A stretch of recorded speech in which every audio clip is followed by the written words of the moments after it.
आदरणीय किसान मजदूर एवं युवा साथियों, एक कहावत है, आपने सुना होगा कि बड़ी मछली छोटी मछली को खा जाती है। इसी तर्ज पर हमारे छत्तीसगढ़ प्रदेश में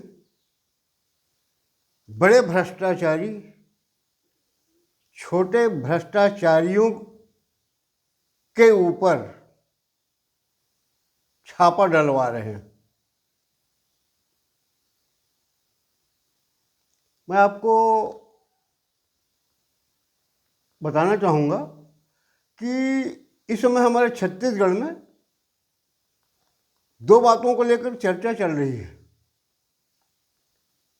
एक तो राइस मिलरों के यहाँ छापे डाले जा रहे हैं, दूसरा है धान खरीदी केंद्रों में व्याप्त गड़बड़ी को लेकर छापेमारी चल रही है। दूसरा है धर्म परिवर्तन को लेकर गांव से लेकर शहर तक प्रार्थना सभाओं में धर्म परिवर्तन के विरोध में मारपीट की घटनाओं की जानकारी प्रदेश में चर्चा का विषय बना हुआ है। साथियों, ये जो प्रदेश में जो अच्छे काम हो रहे हैं उसके लिए सरकार को बधाई दिया जाता है, और जो गलत काम हो रहे हैं उसके लिए तो उनका बदनामी उनके ऊपर ही डालना पड़ेगा ना। आप डालें ना डालें, क्योंकि उन्होंने, हमारे यहाँ भंवर मछे कहते हैं उसको, और वैसे हिंदी में बर्र बोलते हैं, कि सरकार ने किसानों के ऊपर इस बार जो हमला किया है, मुझको दुख इसी बात का है कि हमको चोर साबित कर दिया। टोकन रखवा के फोटो खिंचवाया है।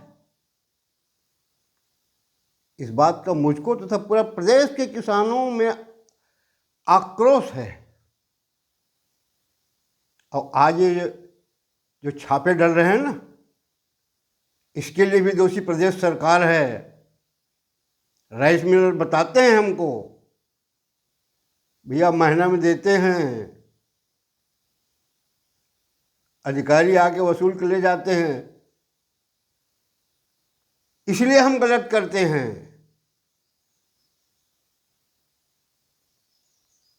धान खरीदी में भी जो गड़बड़ियाँ होती है केंद्रों में, नौकरी किसको मिलता है आप ज़्यादा जानते हैं मुझसे। कोई ना कोई विधायक के आदमी को ही मिलता है। आज सोसाइटियों में देखें ना, 10 साल से हमारे सहकारिता का चुनाव नहीं हुआ है छत्तीसगढ़ में, चाहे कांग्रेस का राज रहा चाहे भाजपा का है। अपने लोगों को बिठाते हैं, मुझको कोई आपत्ति नहीं है, मगर ये जो संविधान की बात कांग्रेस और भाजपा के नेता कहते हैं कि हम संविधान चलते हैं, तो संविधान जब चलते तो चुनाव क्यों नहीं करते सहकारिता का। और यही कारण है कि जो गड़बड़ियाँ हो रही है, इसके लिए हमारे छत्तीसगढ़ की सरकार दोषी है, और यह चाह रही है कि हमारे मंत्री विधायक जितना भी लूट सकते हो लूट रहे हैं, लूटने दो, मगर हमारे रहते दूसरा कैसे लूटेगा, ये मेरे को समझ में आ रहा है। इसलिए सब छापे डल रहे हैं। आज मंत्री विधायकों के यहाँ क्यों छापे डल रहे हैं? 2 साल में कौन कितना कमाया है, इसका भी तो प्रस्ताव जाना चाहिए ना, मांग करनी चाहिए। खैर, मैं आपको बता ही रहा था, अगर प्रदेश के सरकार के नुमाइंदे, मंत्री, विधायक, प्रधानमंत्री आदरणीय मोदी जी के 11 वर्ष जो कह रहे हैं कि भ्रष्टाचार विहीन भारत बनाना है, उस मार्ग में चलते तो आज छत्तीसगढ़ में भ्रष्टाचारियों का अता पता नहीं रहता।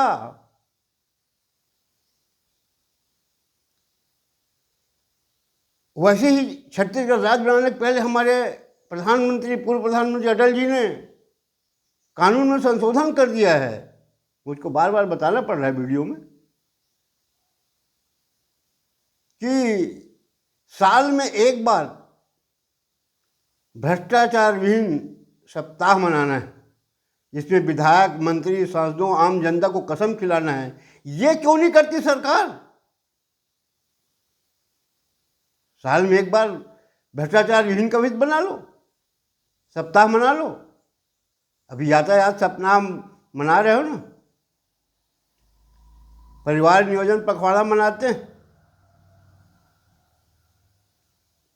तो वैसे ही भ्रष्टाचार विहीन का क्यों नहीं मनाते? सप्ताह साल में एक बार। अगर वर्तमान प्रधानमंत्री और पूर्व प्रधानमंत्री के कहने को अगर प्रदेश सरकार मानती तो छत्तीसगढ़ में भ्रष्टाचारियों का जगह ही नहीं रह जाता। लेकिन यहाँ तो ये है ना, हम जो कर रहे हैं अच्छा कर रहे हैं, बाकी कोई हमारे रहते नहीं कर सकता। तो बड़ी मछली छोटी मछली को निगल रही है। ये सब नौटंकी है। 3 महीने बाद सब शांत हो जाएंगे, ले दे के सब रफा दफा हो जाएंगे ना। ये सिर्फ दिखावे के लिए सब किया जा रहा है, ये सब हम जानते हैं। ये होते चला आया है, होता रहेगा। ये खत्म तभी होगा जब प्रधानमंत्री वर्तमान और पूर्व प्रधानमंत्री के द्वारा जो भ्रष्टाचार विहीन देश बनाने का जो नियम बनाया गया है, उसको अगर ये अपने को ईमानदार कहने वाले प्रदेश भाजपा या पूर्व कांग्रेस के सरकार जो यहाँ रह चुके, वो संविधान में बनाए गए नियम को क्यों नहीं मानते? तो आज जो जहाँ भी भ्रष्टाचार का मामला है, उसके लिए तो मैं तो कांग्रेस और भाजपा के नेताओं को ही छत्तीसगढ़ के दोष दूंगा कि इन्होंने सब उपाय किया सिर्फ भ्रष्टाचार बढ़ाने के लिए। आज विकसित भारत की बात चल रही है ना, हमारे मंत्री, विधायक, सांसद सब जगह विकसित भारत की बात कर रहे हैं। मगर विकसित भारत तभी बनेगा जब भ्रष्टाचार विहीन सप्ताह मनाओगे, तब विकसित भारत बनेगा और ईमानदारी से गांव विकास और देश विकास, प्रदेश विकास हो सकेगा। आज हम देख रहे हैं, पूरा प्रदेश देख रही है, विधायक, मंत्री अपने अपने विधानसभा क्षेत्रों में करोड़ों रुपये स्वीकृत करा रहे हैं, मगर वहाँ काम कैसा हो रहा है देखने कोई नहीं जाता। क्यों नहीं जाते? आज कैसा काम हो रहा है गांव वाले देख रहे हैं। गांव गांव में चर्चा है कि कहाँ कौन कितना % खा रहा है और गांव जो विकास का काम है कैसा हो रहा है। इसको भी तो देखने के लिए आना चाहिए ना, इसमें भी फोटो खिंचवाना चाहिए, इसका भी नियम बनना चाहिए कि नहीं बनना चाहिए? कि सिर्फ कानून आम जनता के लिए है, जो पद में है, जो सत्ता में है, और जो विपक्ष का विधायक, सांसद है उसके लिए नहीं है। क्योंकि दोनों का मिला जुला विचार है कि तुम्हारे शासन में हमको हमारी रक्षा करना, हमारे शासन में हम तुम्हारी रक्षा करेंगे, इसलिए सब कुछ नहीं हो रहा है। खैर, जब तक जैसा भोगना है जनता भोगेगी।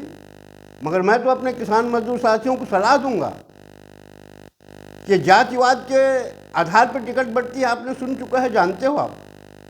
तो आप ये काम, मैं जातिवाद के विरोध में हूँ, मैं जातिवाद की बात नहीं करता। लगन ऐसी बात आ गई है तो आप जहाँ जहाँ जिनका बाहुल्य है वहाँ एक निर्दलीय प्रत्याशी तैयारी करिए अभी से। अभी 3 साल समय है, नीचे तो बट वृक्ष हैं। और कांग्रेस में रहो आप चाहे भाजपा में, मेरे को उससे कोई आपत्ति भी नहीं है। मगर वहाँ कांग्रेस में आप देख रहे हो, भाजपा का भी आप देख रहे हो, लूटो खाओ मस्त रहो मस्ती में, आग लगे बस्ती में, ये सब चल रहा है। तो ईमानदार उम्मीदवार खोजिए आप अपने बीच में, वो चाहे किसी भी जाति का हो, उसको सामने लाइए, तब आपको शासन की हर सुविधा मुफ्त में मिलेगी। और उससे शपथ पत्र ले लो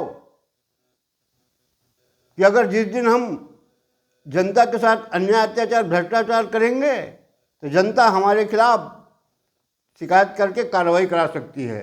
जिसको भी आप विधानसभा, जनपद, जिला पंचायत ये में खड़ा करना चाहते, जिसको भी साथ देना चाहते, उससे शपथ पत्र लेना शुरू करिए।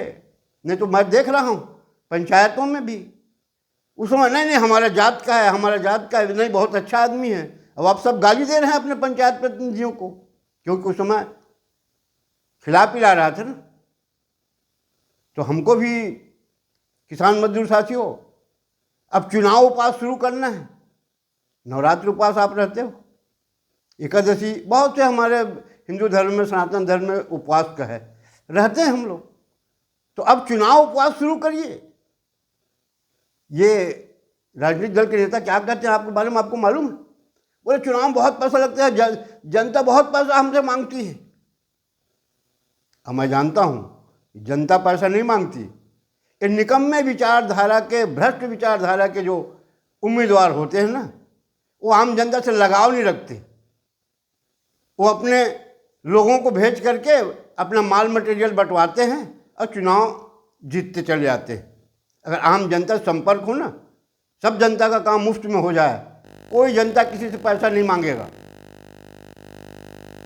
खैर जनता तो मांगती ही नहीं, ये खुद भिजवाते हैं, ये मैं जानता हूँ। इनके लोग पहुँचाते हैं गांव गांव में जा कर के। तो खैर मैं अपने छत्तीसगढ़ के सीधे सरल मुख्यमंत्री आदरणीय विष्णुदेव साय जी से निवेदन करता हूँ कि जैसा कि आपने बस्तर ओलंपिक कराया प्रदेश स्तरीय या संभाग स्तरीय, जो भी कराया आपने, छत्तीसगढ़ की जनता की मांग है मुख्यमंत्री जी कि वर्तमान विधायक, मंत्री, सांसदों का एक भ्रष्टाचार ओलंपिक खेल हो जाए, और जिसमें जो मंत्री, जो विधायक, जो सांसद के क्षेत्र में ज़्यादा भ्रष्टाचार हुआ है उसको गोल्ड मेडल दिया जाए। ऐसा प्रदेश की जनता मांग कर रही है, क्योंकि 2 साल में यही हुआ है।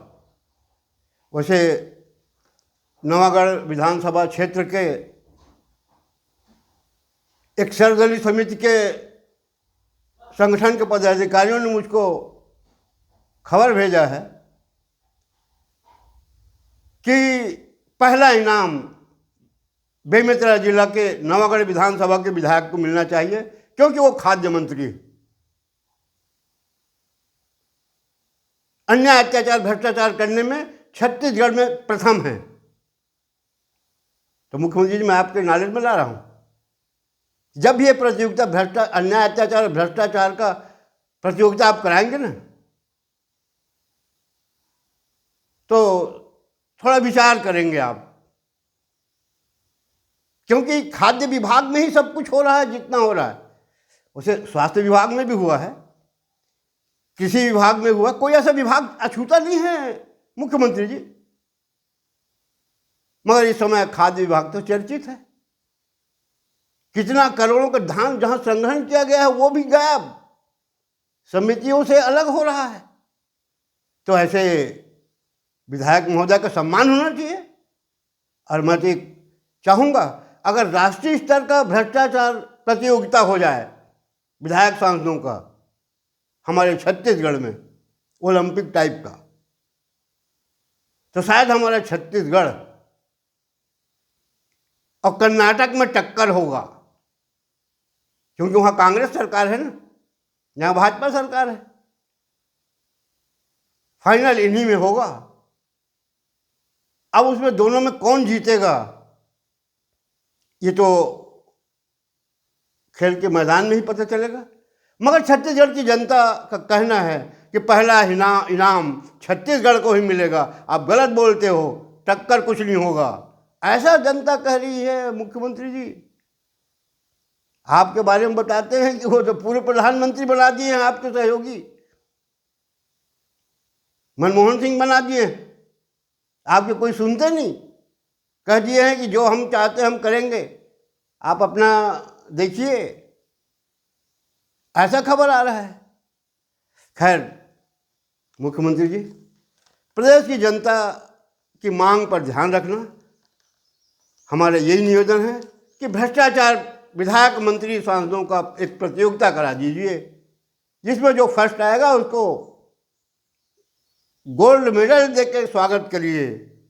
काहे कि न तो आप वर्तमान प्रधानमंत्री के भ्रष्टाचार विहीन भारत बनाने के पक्ष में हो, और न पूर्व प्रधानमंत्री अटल बिहारी वाजपेयी जिन्होंने संविधान में संशोधन करके भ्रष्टाचार को समाप्त देश से करना चाहते थे, उसमें भी नहीं चल रहे हो।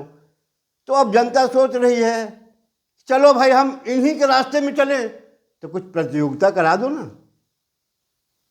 वैसे मैं अंत में बता दूं मुख्यमंत्री जी, मैं 8 जनवरी को आपके पास गया था और मैंने आपसे मांग भी किया है कि वर्तमान प्रधानमंत्री देश को भ्रष्टाचारहीन बनाना चाहते हैं। पूर्व प्रधानमंत्री ने कानून में संशोधन करके भ्रष्टाचारहीन सप्ताह मनाने को कहा था, ये मैंने आपसे मांग किया था। और उसी दिन भ्रष्टाचार के बारे में एक तो आपको आवेदन दिया था कि मेरे मुंगेली जिले के पथरिया तहसील के जनपद के सीओ साहब ने वर्तमान लेखापाल को हटा करके अपने चहेता लेखापाल, जिसका ट्रांसफ़र हो चुका है, उसको यहाँ रोक के रखा है और 13 विभागों को चार्ज दे दिया है। शासन के ग्रामीण विकास के पैसे को खाने के लिए वो तैयारी में है कि कब वहाँ से आप स्वीकृति भेजोगे तो वो फिर अपना तैयारी करेगा। उसकी अभी तक जांच नहीं हुई। मुख्यमंत्री जी, बताने का मेरा मतलब यह है, एक जांच का कागज कहाँ रुक गया? आपने वहाँ से भेजा कि नहीं कि वहीं रायपुर में रुक गया, कि आप मुंगेली जिला कार्यालय में आके रुक गया है? वैसे उसके बारे में ना मुख्यमंत्री जी, मैंने आपको दिसंबर में भी दिया था, 27 दिसंबर को गया था। अब मैं चाहता हूँ मुख्यमंत्री जी, अगर आप छत्तीसगढ़ की जनता की चाहते हैं तो आपको जनता को इकाई मान के चलना पड़ेगा। अगर विधायक मंत्रियों को इकाई मान के आप चल रहे हैं ना, तो बहुत भूल कर रहे हो। और आपके नेतृत्व में चुनाव होना है। आज की स्थिति में तो सरकार गोल है, ये मान के चलिए, क्योंकि भाजपा के लोग कह रहे हैं, मैं नहीं कह रहा हूँ। मैं तो जन चिंगारी वाला हूँ ना। जनता की जो चिंगारी, मन में जो चिंगारी उबल रहा है ना, मैं उसको आपके सामने रखता हूँ। मैं किसी पार्टी का सदस्य नहीं हूँ, ना मेरे को किसी से दुर्भावना है, न कोई दुश्मनी है। मैं तो जन समस्याओं को आपके सामने रखने का प्रयास कर रहा हूँ। इतना करके अपने वाणी को विराम देता हूँ। धन्यवाद। जय हिंद।